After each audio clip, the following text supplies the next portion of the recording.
భారతదేశాన్ని తీవ్ర దుర్భిక్ష కరువు కాటకాల నుంచి రక్షించుకోవాలంటే నదుల అనుసంధానం ద్వారానే సాధ్యమని 50 సంవత్సరాల క్రితమే చెప్పిన ఇంజనీరింగ్ పితామహుడు నాగార్జున సాగర్ శ్రీశైలం ప్రాజెక్టుల రూపకర్త కేఎల్ రావు తెలుగు జాతికే గర్వకారణమని రాష్ట్ర జలవనరుల శాఖ మంత్రి నిమ్మల రామానాయుడు అన్నారు. విజయవాడలో దుర్గా ఘాట్ వద్ద నాగార్జున సాగర్ రూపకర్త మాజీ కేంద్ర మంత్రి పద్మభూషణ్ ప్రముఖ ఇంజనీర్ కేఎల్ రావు 122వ జయంతి ఉత్సవాల సందర్భంగా ఆయన విగ్రహానికి మంత్రి రామానాయుడు పూలమాలలు వేసి ఘనంగా నివాళులర్పించారు.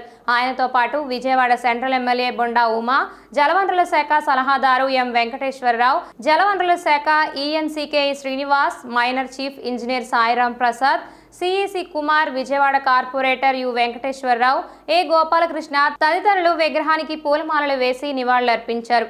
ఈ సందర్భంగా ప్రముఖ ఇంజనీర్లను మంత్రి రామానాయుడు సత్కరించారు.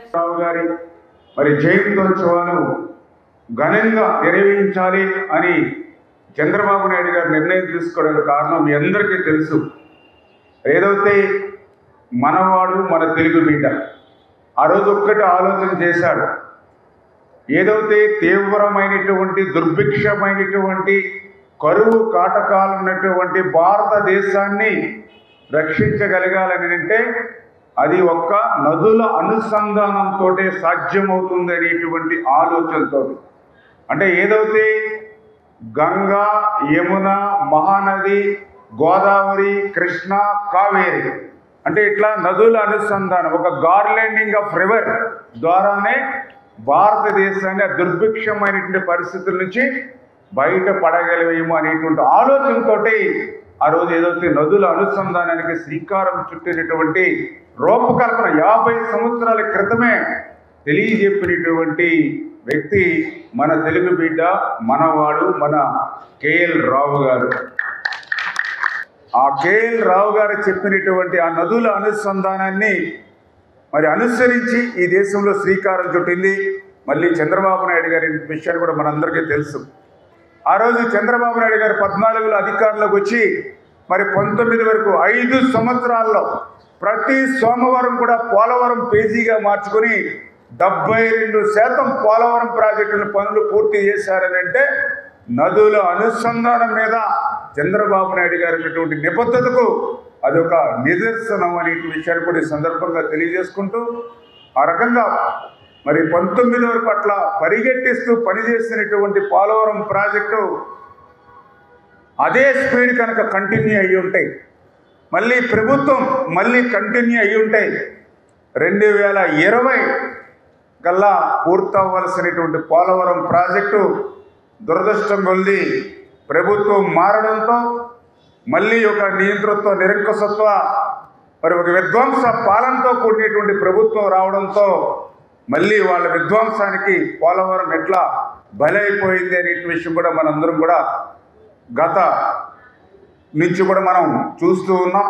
మొన్న కూడా మేము ఏదైతే చంద్రబాబు నాయుడు గారు ముఖ్యమంత్రిగా ప్రమాణ స్వీకారం చేసిన తర్వాత తన తొలి క్షేత్ర పర్యటన పోలవరం పెట్టుకున్నారని అంటే నదుల అనుసంధానం మీద, ఇరిగేషన్ మీద ఆయనకున్నటువంటి మరి ప్రాధాన్యత ఏంటనేది మనందరికీ కూడా అర్థమవుతున్న పరిస్థితి.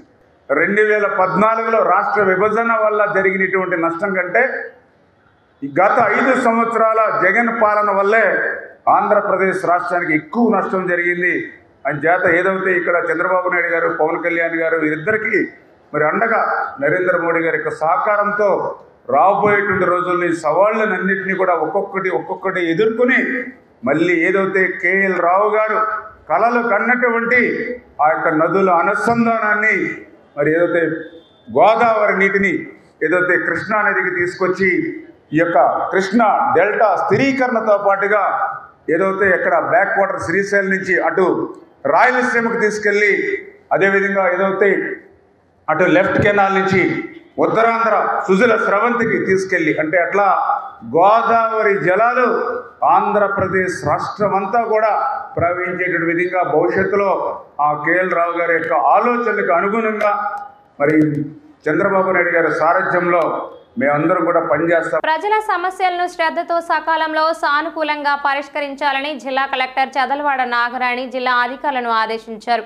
భీమవరం కలెక్టరేట్లోని గ్రీవెన్స్ సమావేశ మందిరం నందు జిల్లా కలెక్టర్ చదలవాడ నాగరాణి ప్రజా సమస్యల పరిష్కార వేదిక మీకోసం నిర్వహించి వివిధ ప్రాంతాల ప్రజల నుంచి అర్జీలను జిల్లా కలెక్టర్ స్వీకరించారు. ఈ సందర్భంగా జిల్లా కలెక్టర్ మాట్లాడుతూ ఎన్నో వ్యయ ప్రయాసలకు ఓర్చుకుని జిల్లా నలుమూలల నుంచి ప్రజలు తమ సమస్యలను పరిష్కరించుకోవడానికి జిల్లా కేంద్రానికి వస్తుంటారని, వారి పట్ల తగినంత శ్రద్ధ చూపి వారి సమస్యలను సానుకూలంగా పరిష్కరించాలన్నారు.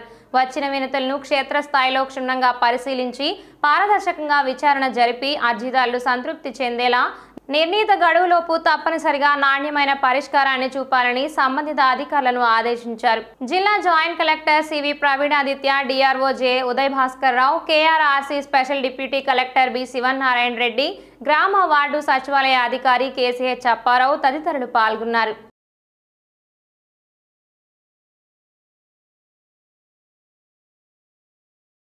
దుర్గాబాయి దేశ్ముఖ్ స్వాతంత్ర్యోద్యమ ఘట్టంలో మహిళల్లో చైతన్య స్ఫూర్తిని రగిలించిన మహాశక్తి, తెలుగు స్వాతంత్ర సమర యోధురాలు. తన రచనలతో ఉద్యమ స్ఫూర్తిని పెంపొందించి మహాత్మా గాంధీ అడుగుజాడల్లో ఎన్నో ఉద్యమాల్లో పాల్గొన్నారని త్యాగరాజ భక్త సభ నిర్వాహకులు చెరుకువాడ వెంకట్రామయ్య అన్నారు.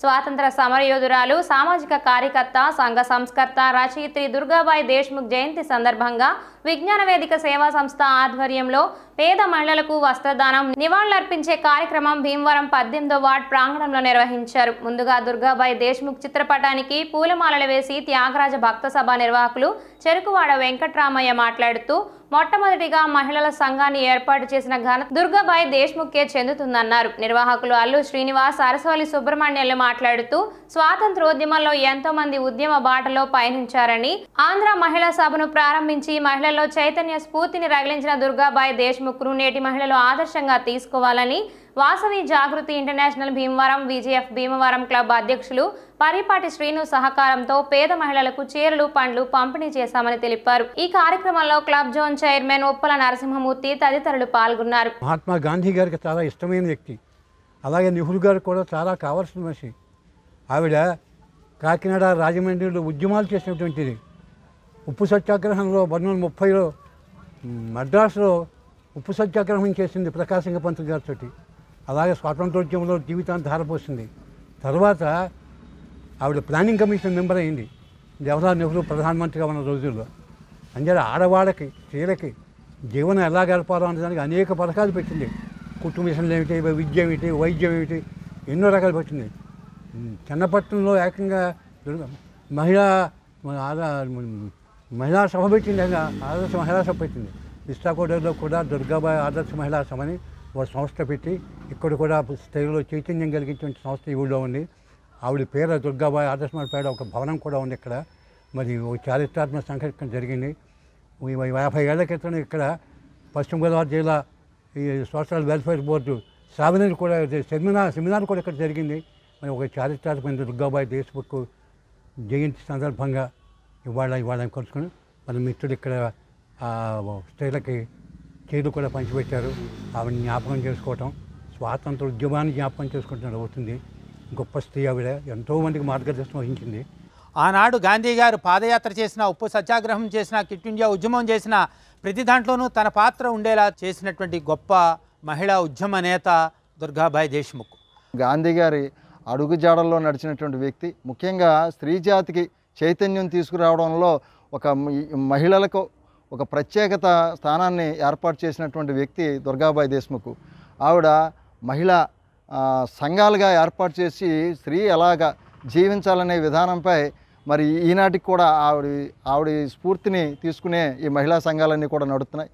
ఏపీ భవన మరియు ఇతర నిర్మాణ కార్మికుల సంక్షేమ బోర్డు ద్వారా అమలవుతున్న సంక్షేమ పథకాలను గత ప్రభుత్వం నిలిపివేసి లక్షలాదిగా ఉన్న భవన కార్మికులకు నష్టం చేకూర్చిందని ఏపీ బిల్డింగ్ మరియు ఇతర నిర్మాణ కార్మికుల యూనియన్ జిల్లా అధ్యక్షులు దాసిరెడ్డి కోటేశ్వరరావు అన్నారు. మెమో 12/14ను రద్దు చేసి బిల్డింగ్ వర్కర్స్ వెల్ఫేర్ బోర్డు కార్యకలాపాల పునరుద్ధరించి వెల్ఫేర్ క్లెయిమ్ను అమలు చేయాలని కోరుతూ భీమవరం కలెక్టరేట్ నందు జిల్లా కలెక్టర్ నాగరాణికి AP building other construction workers union వినతి పత్రం అందజేశారు. ఈ సందర్భంగా యూనియన్ సభ్యులు మాట్లాడుతూ ఎన్నికల మేనిఫెస్టోలో భాగంగా హామీ ఇచ్చిన భవన నిర్మాణ కార్మికుల సంక్షేమ బోర్డును పునరుద్ధరించాలని 12/14 మెమో ఇచ్చిన నాటి నుంచి ఇప్పటిదాకా లైవ్ ఆగిపోయిన కారణంగా అర్హులందరి వద్ద నుంచి అప్లికేషన్ స్వీకరించి వారందరికీ ఫ్లైన్ ఇప్పించాలని కోరారు. ఈ కార్యక్రమంలో యూనియన్ జిల్లా ఉపాధ్యక్షులు ఎర్రంశెట్టి చిన్న సుబ్బరాజు, జిల్లా కార్యదర్శి మండా సూరిబాబు, ఇళ్ల సత్యనారాయణ, కేసిరెడ్డి వెంకటధనరాజు, పోతుల మధుసూదన్ రావు, కంకిపాటి రాజు, దూలం ప్రసాద్, కొట్టాడ లీలా మనోహర్, వీరవల్లి మాధవ తదితరులు పాల్గొన్నారు. రాష్ట్రంలో అందరిటి చోట కూడా కలెక్టర్ ఆఫీసులు, మన భవన నిర్మాణ కార్మికులు అన్ని కలెక్టరేట్ వద్ద కూడా ఇంత పత్రాలు ఇవ్వడం జరుగుతుంది. ఈ మాకు సంక్షేమ బోర్డు నుంచి గత 5 సంవత్సరాల నుంచి ₹1 కూడా మా సంక్షేమ బోర్డు నుంచి భవన నిర్మాణ కార్మికులకి ₹1 కూడా ఈ బోర్డు నుంచి రాలేదు. మన రాష్ట్ర వ్యాప్తంగా అన్ని చోట్ల కూడా భారీ ఎత్తున భవన నిర్మాణ కార్మికులు ప్రతి కలెక్టరేట్ వద్ద ఈ రోజున ఈ కార్యక్రమం జరుగుతుంది. రానున్న రోజుల్లో మా సంక్షేమ బోర్డు నుంచి నిధులు ఏమున్నాయో మా బోర్డుకి జమ చేయాలని భవన నిర్మాణ కార్మికులుగా మేము డిమాండ్ చేస్తున్నాం. పశ్చిమ గోదావరి జిల్లా బిల్డింగ్ వర్కర్స్ అసోసియేషన్ గత 5 సంవత్సరాలు బట్టి కార్మికులకి నిధులు లేకుండా వైఎస్ఆర్ ప్రభుత్వం నిర్వియోగం చేసింది. కాబట్టి ఇప్పుడు వచ్చిన ప్రభుత్వం కార్మికుల పట్ల శ్రద్ధ చూసి ఆగిపోయిన క్లెయిమ్ని వెంటనే పరిష్కరించి కార్మిక చట్టాన్ని మళ్ళీ పునఃప్రారంభించి కార్మికులకు న్యాయం చేసి కోరుతున్నాం. ఇట్లు గత 5 సంవత్సరాలుగా కూడా ప్రభుత్వం ఈ భవన నిర్మాణ కార్మికుల్ని ఏ విధంగా అయితే అణగదొక్కిందో మీ అందరికీ తెలుసున్న విషయమే. కానీ ఇప్పుడు వచ్చినటువంటి ప్రభుత్వం మాకెంతో సపోర్ట్గా నిలబడతానని మాతో ఎలక్షన్ ముందు వాగ్దానాలు చేసిన విధానం బట్టి ఇవాళ కలెక్టర్ గారికి వినతిపత్రం ఇవ్వడానికి వచ్చామండి.